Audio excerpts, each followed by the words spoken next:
I think that's another thing, is just coming in with the growth mindset. When you're coming from something else, from somewhere else, you hopefully have the growth mindset because you don't know anything. Like, I came in knowing nothing, and admittedly so, and ready to learn everything, which is another way to just level up really fast because you're just so open.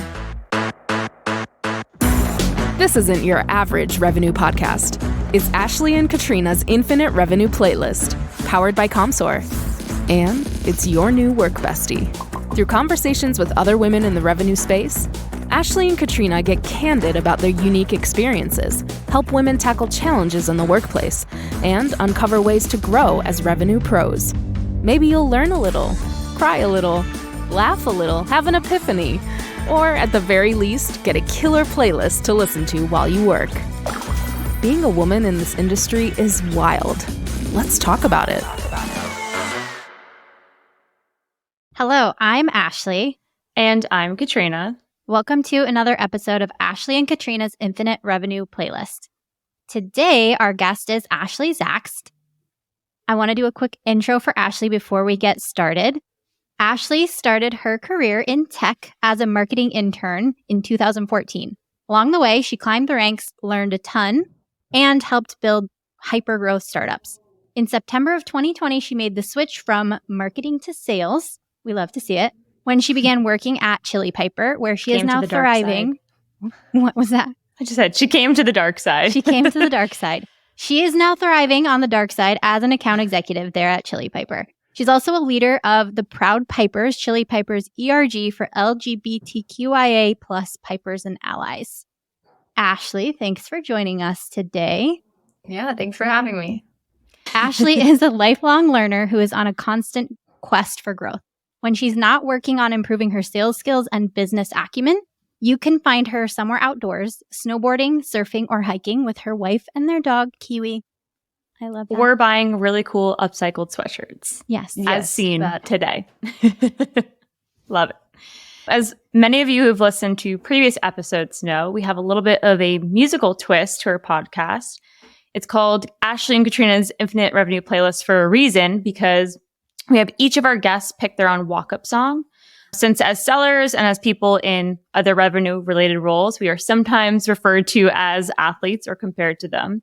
And the walk-up song is really meant to kind of symbolize a song that either pumps you up as you walk into the sales floor or walk to work, or just something that really relates to you as a professional. So with all that in mind, Ashley, what is your walk-up song? So this is really hard to pick one, but I think when you asked me and like just kind of where I was mentally, like this was the first one that popped into my head. It's Irrelevant by Pink. We can tie things to the professional part of it, but like just in general, like this was like where my mood was at, kind of is at. So yeah. Are there any lyrics from the song in particular that really speak to you as to why you chose it in this moment? Yeah, I mean, I'm going to get real deep real fast. So there's she repeats the kids are not all right, like a lot throughout this song. She wrote this song kind of in response to politicians telling her to just shut up and sing. And it's like her first single in a while. And it's kind of addressing a lot of the social issues that we're facing in our country right now. Specifically, like one of the many that she kind of addresses is the overturning of Roe v. Wade. And basically she's like, no, things aren't okay. And like, yeah, it's fucking stupid. Like she there's a line in there which talks about, I'll be your heretic, you fucking hypocrite. Basically addressing the politicians who are being super hypocritical and taking away our rights every day. So well, the crazy part is the reason why this podcast exists in the first place is because there's not a lot all right in all aspects of life, including just being a woman in the revenue space. And so this is really meant to create a safe space for any woman in revenue to kind of share their thoughts, opinions on what it's like just being a woman in revenue. And so I think that song is very applicable to our entire podcast, quite frankly. Yeah. Great. Also, we had a session, we do a meetup together outside of this, and we had a session with a lot of women it was the same day that decision was made. And we held space for women just to like talk about it. And there's a lot of vulnerability and like fear And I think it's really important for us to, I think it's really cool that Pink wrote this song because it's a really powerful and like encouraging song, and there's anger in it, and that's a good thing. And I loved seeing that was your choice because it's definitely a hype us up kind of like, I'm going to go make some cold calls. That's pretty not fun, but like in the grand scheme of things as women, our job as sellers is probably one of the easier things we do, at least I think. So thanks for picking it. You're welcome. Yeah. It's a good one. If you haven't heard it, go listen. Yeah, it's an absolute banger. I was listening to it right before we hopped on this call. Nice. So let's get right into it. Obviously, you're at Chili Piper right now, and I saw you were recently promoted. Congratulations. And bought a house. You. And bought a house, making lots of big moves in the world. Jealous. I'm not there yet, but hopefully, fingers crossed one day. Give us a little, we already introduced you, but I'd love to hear from your perspective, like who you are and what your background is and how you came to the current position that you're in. Yeah. So I'm a senior account executive 2 now at Chili Piper and been here for almost 3 years. Started as an SDR, and this was my first sales role was at Chili Piper. I made that switch from marketing back in 2020. I was at Bravado. I helped build that community from the ground up. And my job there, like, basically was just to talk to salespeople all day, every day, and just kind of figure out what makes them tick, who they are, what they need, what they're looking for, how to support them. And just by way of doing that, like, I started to recognize some of the stereotypes that I held about the sales profession and just completely was like, wow, this is false, Started to meet some really amazing people in the sales world. And there were 3 really distinct factors into my transition over to the sales role. One being that it just seemed like a cool challenge. Like, I was like, I think I could do this. I'm very curious and intrigued to see how my marketing skills that I've developed over, the past however many years can translate into a sales role. Like, that was just like a unique challenge that I was interested in taking on. And then secondly, we just talked about this, but like, one of our pillars at Bravado was championing diversity in sales. So I talked a lot about it. I wrote a lot about it. I created content. I created videos. I spoke at events. Like, I talked a lot about it, and I got tired of it just wasn't enough. At a certain point, I wanted to actually be about it, do something about it. I am a queer Latina woman who I don't see a lot of myself in the sales world, much less sales leadership. So I was like, let me go do this. Let me be the person that I don't see, so that other folks who are in my position could maybe see this as a possible career opportunity. Ashley, you mentioned I just bought a house. I would have never been able to do that if I hadn't made this transition. Like, it's incredible. And on that note, the last kind of key factor was I'm a super high achieving human. If I say I'm going to do something, I do it, and I do it really well. And it's like nails on a chalkboard to me when I show up and give 150% at my job and then get my same paycheck every 2 weeks, where somebody else might come in and do the bare minimum and they also get the same paycheck every 2 weeks. Like, seeing sales as this meritocracy, as this opportunity to, like, the more you put in, the more you get out. That was obviously also very attractive and has been paying off. So it does pay off. Yeah. High risk, high reward, right? Sales is stressful for a reason. There's a reason why we make commission. Right. So from the transition from marketing to sales, we've talked about this a million times with a million different guests, but I do really believe the people that come from unique backgrounds or have different experience elsewhere tend to become not the biggest, but the most successful of salespeople in their teams. And I'm curious if there's specific skills or aspects from your marketing career that you think really helped you succeed as a salesperson.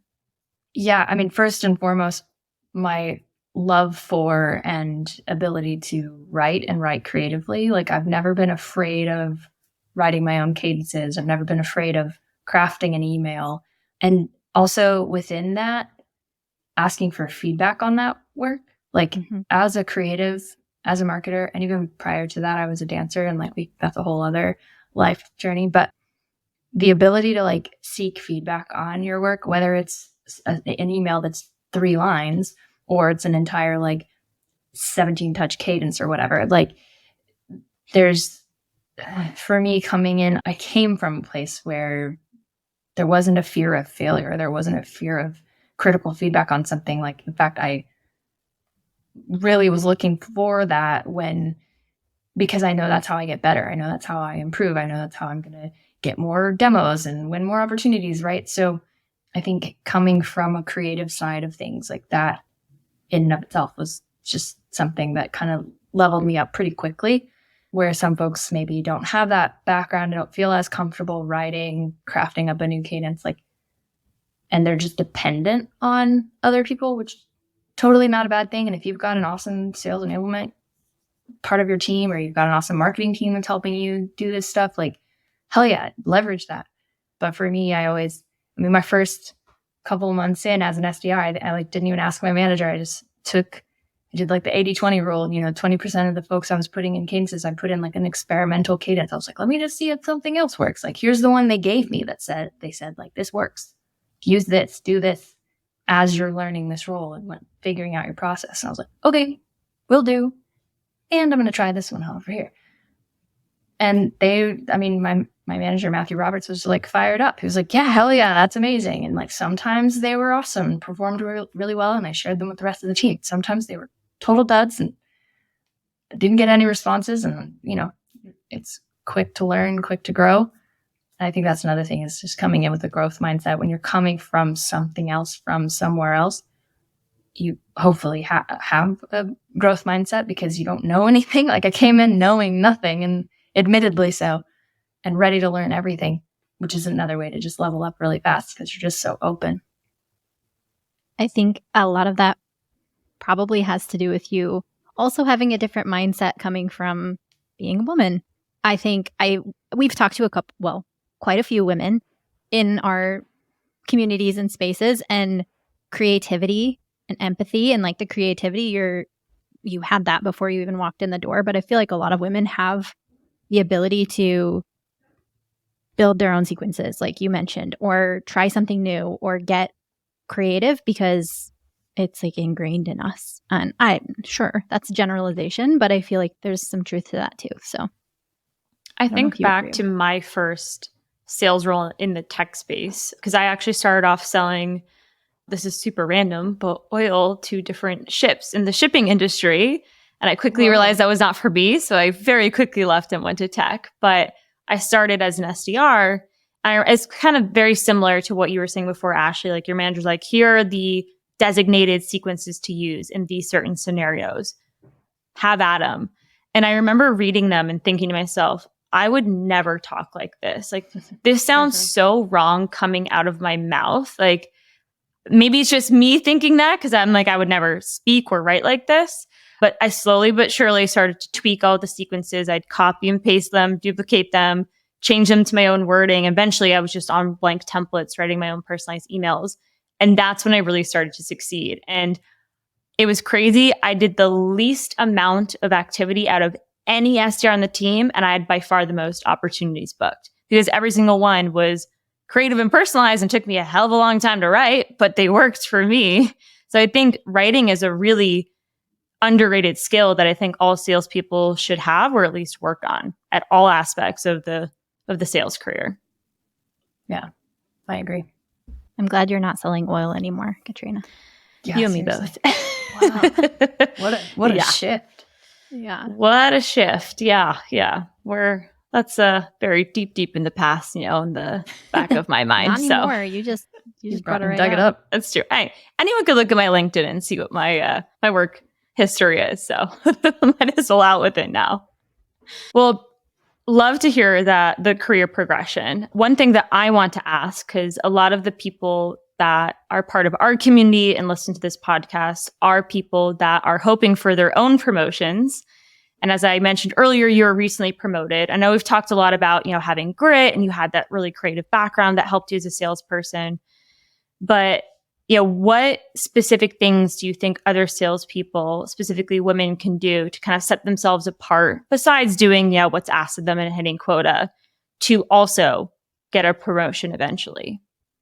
This is so good. So I mean, I'm going to be cliche at first, but I think, I mean, there's truth to it. So people say it all the time, but like the fundamentals, right? Go back to the fundamentals. So we just talked about all this creative exploration within the sales role, and like that's what sort of helped level me up. But also, once I understood the process and once I understood my process, like made my own, I know what works. And so, yes, like finding the balance between getting creative and experimenting, but also knowing what works and sticking to it and doing what you know how to do. At the end of the day, I mean, there's 1,000,001 webinars out there about like how to convert more leads, how to generate more opportunities, how to better this, that, and the other. There are limited channels for us. We can call someone, we can email somebody, we can hit them up on social, whether that's LinkedIn or TikTok or Instagram, whatever, right? And maybe if you're ballsy enough, you can cold FaceTime someone. But there's really limited channels, right? So you can only do so much within that. There's a lot you can do within that, but there is only so much. So getting back to the fundamentals, understanding the balance between quality and quantity, focusing on, really drilling down your ICP. These are all like basic, like table stakes when it comes to sales. Understanding your ICP, understanding who you're talking to, the language they use, the vernacular they use, what they care about, why they care about it, when they will care about it. That way you're prospecting into the right people at the right time. Like these are all things you can find out. We have all this information and data at our fingertips. So that's all table stakes, right? Like just do the work you know how to do. Make the calls, send the emails, do the research, show up when you give demos, like give good demos, do good discovery. Now we could dive really, really deep into all of those things, but like just in general, these are the basics of sales. What I would say, especially for women, especially for underrepresented groups in the sales industry, have a champion, have a mentor, have folks who are going to help lift you up when you need it, because this is a roller coaster role. Sometimes you're going to get the support internally, sometimes you're not. And so having somebody, whether they're in your company, outside of your company, it doesn't matter, but having somebody who's there to help remind you that you know how to do what you know how to do. Like that has just done so much good for me in my career and so much good for me in my like mindset in this role, because it can be tough. And most folks who are in this role like to perform. And so when you aren't, you want to like tear it all down and start from scratch and figure out what am I doing wrong? Like, how do I do this better? I must be doing something completely wrong. And at the end of the day, you're probably not. You're probably doing things just fine. You just need to get back to that beginner mindset, back to that growth mindset, do what you know how to do, stay consistent, and bring that same energy to your calls. And I bring this up, and I feel really passionate about this because it wasn't that long ago that I had literally the worst month of my career. So I got promoted 3 months after my like worst month ever as a seller. And in that month, if you had told me however many months later you're going to get promoted, I'd be like, all right, like not a chance. Are you kidding me? But I had a mentor who basically, 2 mentors that I reached out to who I knew would like no bullshit. They would just tell me straight what's up. And they did. And it was almost maddening because I knew exactly what they were going to say, because I know this inherently. But basically they were like, you have this fear is like palpable, but your prospects and your like potential customers, they don't know where you are on the leaderboard. They don't know if you're at the top or the bottom. So just show up and do what you know how to do without caring about that. It doesn't matter. Like what matters is this conversation right here, right now, like being in that present moment. And that seems too simple, but I mean, it was everything. It turned just changing my mindset around it and getting out of this place of fear and like thinking that I was failing and the scarcity mindset, and shifting into like, no, I know I'm good at this. Look at every other month before that. Like, why am I letting this one moment in time, which I'm not even going to remember in 10 years, factor into like my mood or my energy or my activities? Like, why am I letting that impact me so much? And, that plus for me, I always feel like I need to like learn something more. So I like signed up for a discovery class from Chris Orlov, which again, a lot of it is a lot of the same things we hear all the time, but it's a good refresher and reminder and bringing that into the Always calls good too. to get refreshed on the basics. Seriously. Absolutely. Yeah. How do you feel about leaderboards? Is this a loaded question? I mean, I am the queen of loaded questions. on one hand, like, I'm, not gonna lie, I fucking love seeing my name at the top. Yeah. Don't we know? all? and I take a screenshot and I'm like, that was April. I was at the top. Take a screenshot. That was March. I was at the top. Whatever. I hate seeing my name at the bottom. So what do I do to get off the bottom? You know what I mean? So like on one hand, I could see that that's motivating. On the other hand, sales really should, I hate using the word should, but it would be awesome if sales was more of a team sport than we turn it into, right? Like we are all trying to drive the company towards a collective goal, hopefully, right? So if my teammate, if I close big number, insert big number here, and my teammate closes like insert smaller number here, it really shouldn't matter. Like we're both contributing to that top line revenue and the growth of the company. And next month it might be flipped where my teammate's at the top and I'm down at the bottom. And again, like it's a team sport in my opinion, and we should be competing with ourselves and trying to better ourselves. And we hear that all the time. That's also very cliche, but like, unfortunately the leaderboard doesn't help with that very much. Yeah. It's funny. You were talking about like your mindset and how that, because I feel like what you're saying about going to your mentors and talking to them and getting that tough love that says, okay, but you know what you're doing, and you knew what they were going to say, but you needed to hear it. I feel like I personally just don't really pay attention to leaderboards anymore because my mindset is more important than being at the top. And if all the cards fall and I am at the top, awesome. But like I truly need to compete against myself and because we don't control the outcomes in sales. We control what we put in. We control all the things that we possibly can along the way because there's lots of things we can do to make sure. But at the end of the day, someone's not going to buy something if they that's not up to us if they actually buy it, right? Yeah. So I personally protect my mindset by just ignoring the leaderboard until it's over. Like the end of the quarter, cool. Yeah. But I was just curious because your talk track there kind of felt very much like how I feel about it. Yeah, I agree. I think if you can focus on the things you can control, then like the outcomes, they aren't in your control. And looking at that and kind of paying attention to that or leaning on that is really, it can be damaging, I think. My VP hates it. He's like, well, how am I supposed to motivate you? You say, buy me lots of pretty flowers or something that you like. Insert one thing that you would like to have. Well, and I think it's interesting, like, for example, let's say you hit quota already, but maybe you're somewhere in the middle on the leaderboard. Unless there's some awesome accelerator that like if you get, a certain percentage over quota, you're going to get more money. Like, I don't know. Like, I think for me, like you said, competing with yourself and trying to get better every day and treating what I'm working on right now. We started this thing called the Empathy Project here at Chili Viper. And especially because of where we are right now, just in the macro climate, folks are not, I've said this before, that like, the status quo is our biggest hurdle. And that's not necessarily true anymore. It's indecision is still a big hurdle, but the reason for the indecision is shifting. Sometimes it's just, okay, yeah, we're good with what we have, and that's actually real. But now what we're seeing a lot more of is that it's like this fear involved of making a bad decision. And just as much as I was fearful of underperforming, because the implications down the line of if I underperform again, I get on a PIP. And if I underperform again, I get fired. Like, that's exactly what our customers are feeling on the opposite end of the spectrum. That if they make a bad purchase decision, they could lose their job.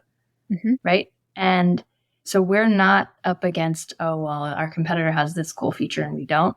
Who gives a shit? We're not up against like, we've been doing it this way for this long, so we're just going to, cool, maybe. What we're really up against, and I even hate saying up against, but what they are up against is like they know they need to make an improvement, but they also know that if this doesn't pan out, that then they don't hit their numbers and then they may lose their job, whatever the ultimate like result is.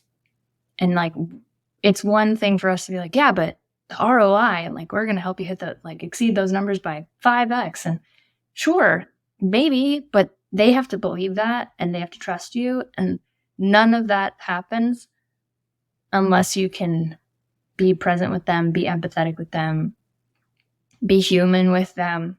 And so that's really what I've been working on. Like, I like to think of myself as like a really empathetic human who's conversational, can get people to trust me. But I think there was a lot of work to do there. And there's still a lot of work to do there to just like break down that wall and like get on the same side of the table as them, help them buy. But it's like, it's more nuanced than that. It's deeper than that. Yeah, I don't know. We've talked about this a couple of times, but I think that's why community-led sales is, bigger than ever, because it's a great way of really, really getting to know your buyers and prospects authentically long before you ask them to, lay their job potentially on the line and sign the dotted line and take on your new product. And I think for companies too, a good stereotype for the salesperson is, right, sell at all costs, right? I want to make a lot of commission. I want to be number one on the leaderboard. I want to be number one, whatever it is. And so you sell, even if it's not necessarily the best customer. But really, long term, if you sell someone that's not a good customer, that really, really hurts and impacts your team, your company, and it comes full circle to you. So for a salesperson now, it's not just about making a sale at all costs. It's really like, how do I find the right buyer at the right time who I can truly solve their problems with? And what better way than like actually fostering a connection, a relationship somewhere online to get to know them before they open their wallet and are ready to bring on a new tool. It's also a good way to understand like all the things that you mentioned before, Ashley, about like the basics, understanding what they care about, understanding what they're actually talking about. That's what I like about community personally. Like, just not sell. I don't sell in the communities I'm in. Like, I'm in a lot of communities and I probably could say like, hey, have you considered buying Seismic? Right? Like, I could do that, but I would completely ruin my reputation, my company's reputation, and I wouldn't be able to see firsthand what they care about. Like, it's more valuable to understand them than set a cold meeting, right? I totally agree. I'm in several communities and I have a rule for myself, including on LinkedIn. I don't pitch people unless they ask directly. That's a very, very good rule for all salespeople to know entering any community. The moment you start cold pitching people, you lose that trust and people will no longer engage with you in those communities. Yeah. So you really have to want to invest in building a relationship. And I think that's going to set apart the people that continue to succeed in sales and find a way to relate to people and the people that don't necessarily succeed.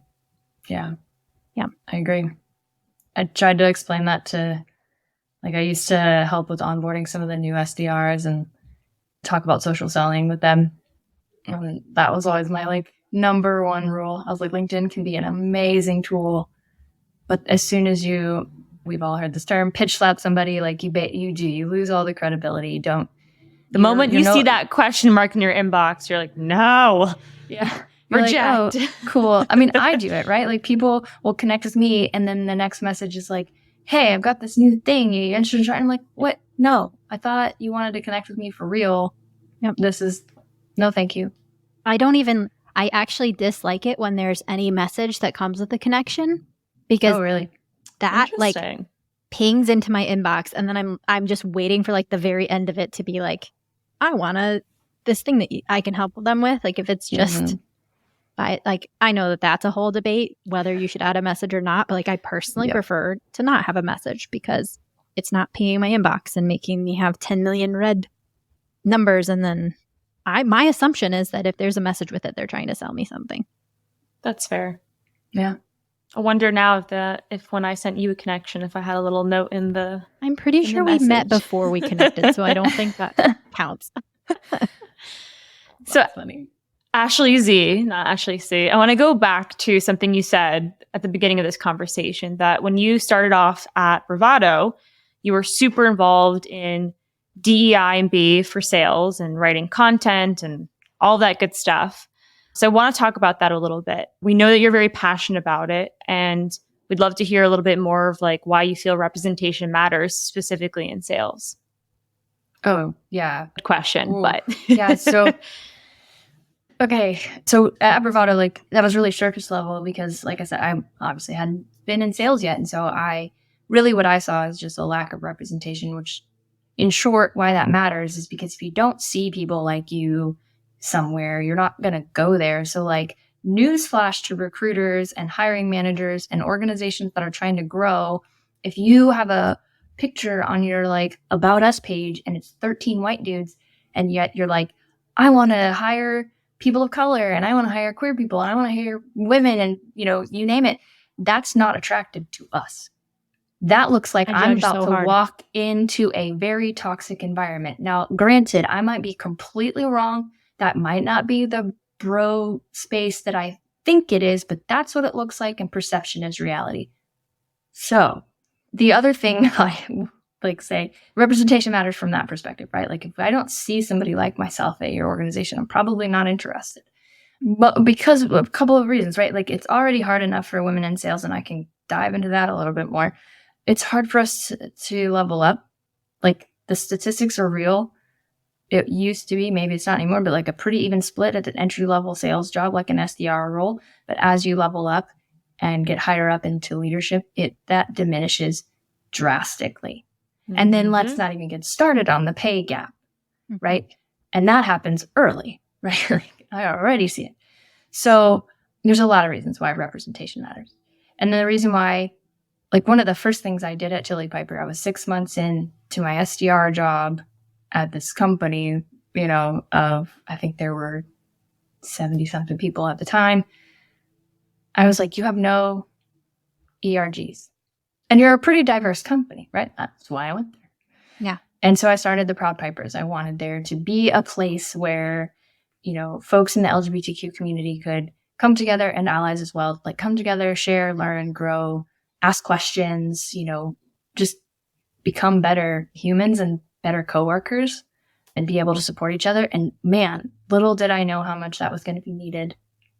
That was in 2020. So here we are now. Like there have definitely been moments where like that group, as we've been leaning on each other heavily after all these like Roe v. Wade being overturned, all these anti-trans bills being drafted and passed, and just our community being like attacked and having to go to work every day and just be like, okay, call some people, right? Like having something internally where you can go and talk to people and know that you're not going to be judged, know it's a safe space, know you're, supported.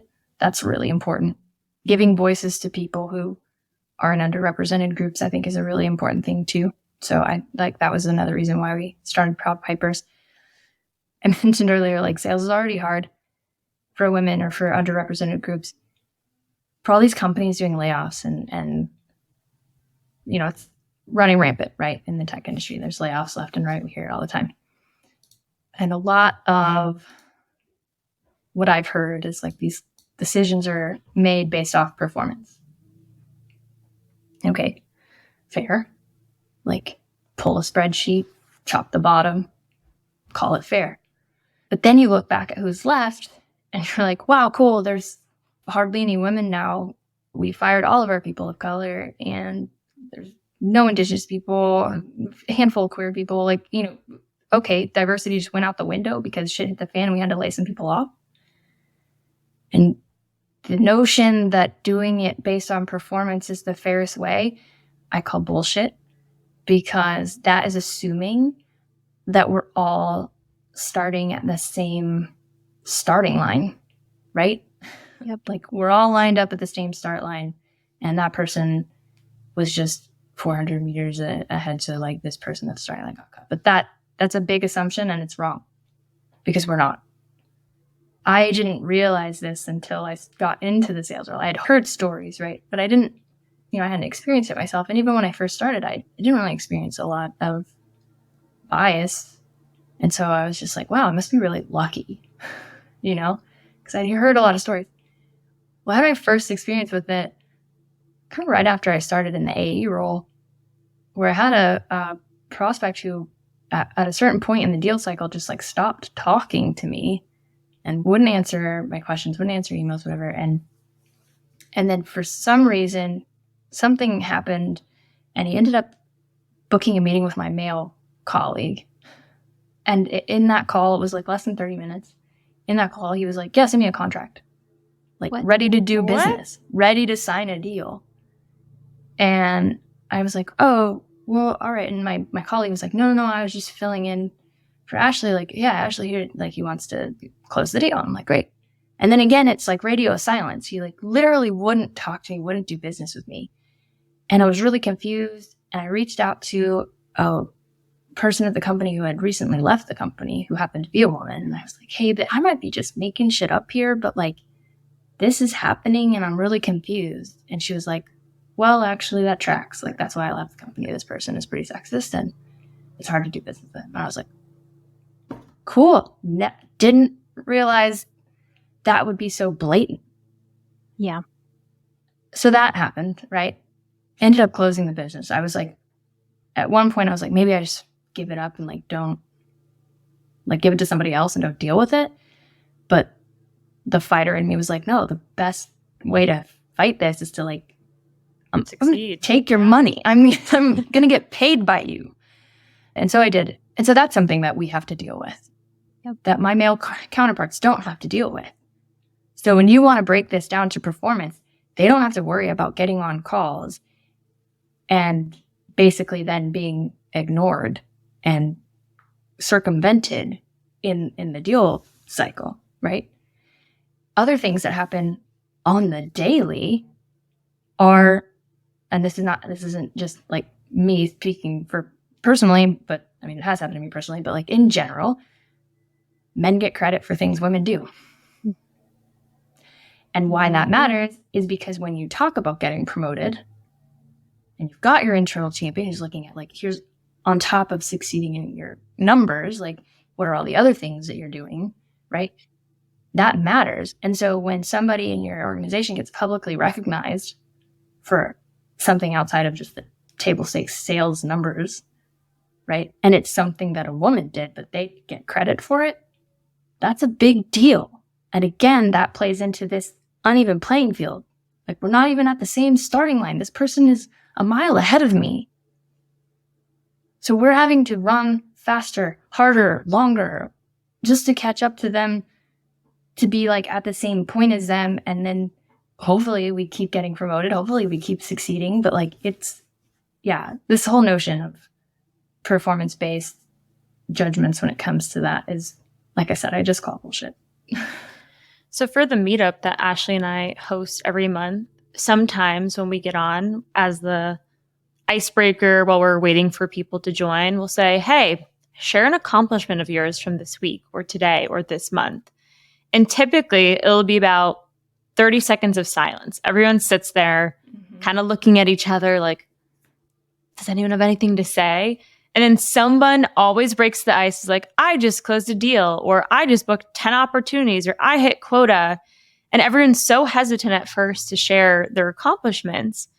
Versus when I'm on a team meeting with my mostly male peers at ComSor, which they're all fantastic, by the way. But the fact of the matter is they are mostly men on the team.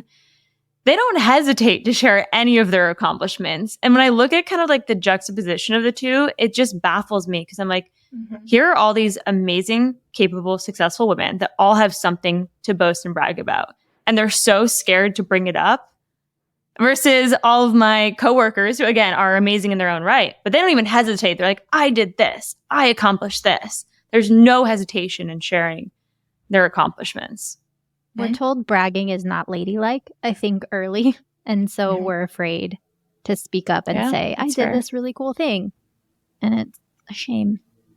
I saw a comic the other day. It was like two people at computer screens. It's hand drawn. One person, the bubble is like, what's the difference between assertive and aggressive? The other person says, your gender. Oh my God. Well, ain't that the truth, though? Yep. And you're right, Ashley. Like, we're told to be small, to be quiet, to be less than, like, because that's acceptable or whatever. I'm like, I just can't. I don't like, no, thank you. Nope. No, thank you.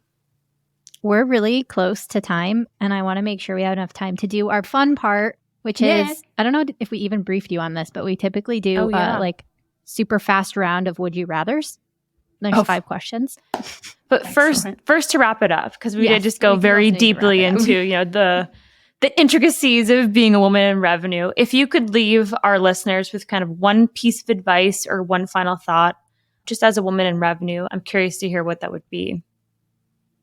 Keep going. Keep doing what you know how to do. Find your tribe. Reach out to other women, other people in sales that you vibe with, and keep going, because we need you, and like future generations need you. And that sounds super like, I don't know, heady, but like Ashley mentioned earlier, I just bought a house. Never in my wildest dreams did I ever think that was possible. My mom was a single mom, 2 girls. Like, I was the first person in my family to graduate from college. Like, even then, didn't think I would be making this kind of money. So, like, this could be life-changing for people.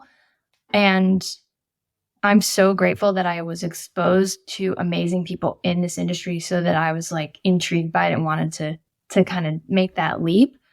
And so we need more of that. We need more people who are doing this amazing work and like who look like you, right? Because like we just talked about, representation matters. And if it's a bunch of white dudes who graduated from Stanford and, we're like, go get it. You guys are awesome. And there needs to be diversity.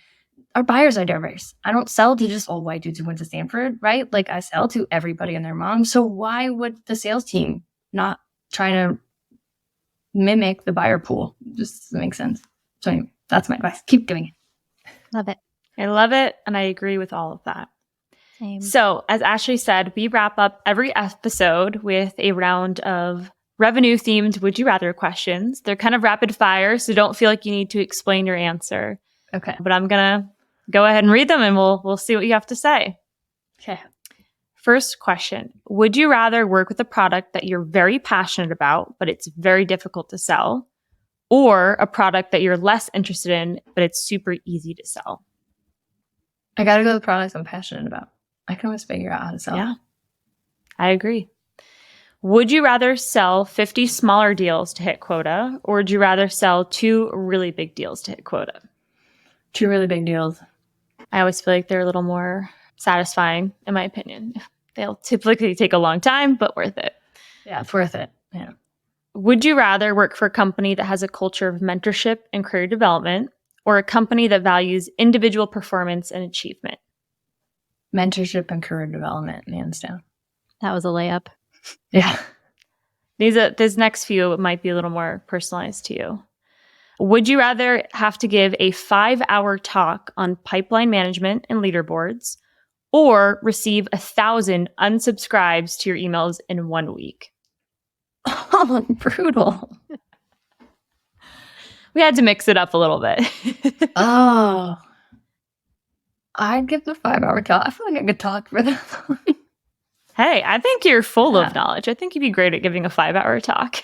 I'm full of something. I don't know.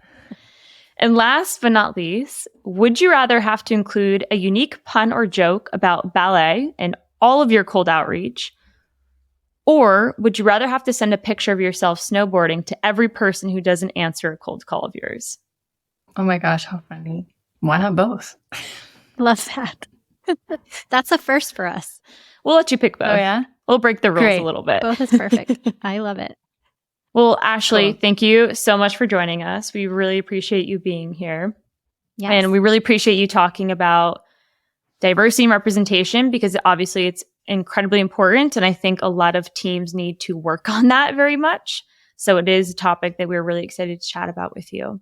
Again, congrats on both the house and the promotion. And Thank Ashley, you. I'll let you wrap up.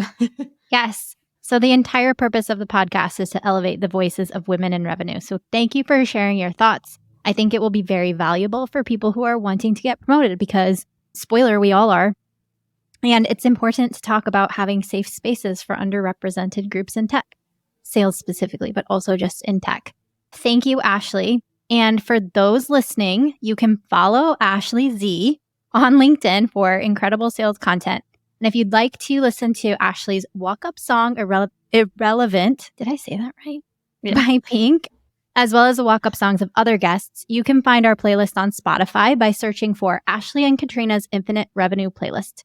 See you next time, and keep at it, like Ashley said. Keep at it.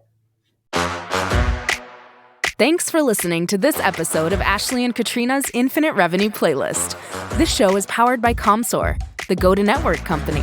Comsor is the complete suite of tools for teams looking to grow, activate, and engage their networks. If you enjoyed the learnings and banter in this episode, there's more where this came from. Follow Ashley and Katrina's Infinite Revenue Playlist wherever you listen to your favorite podcasts. See you next time.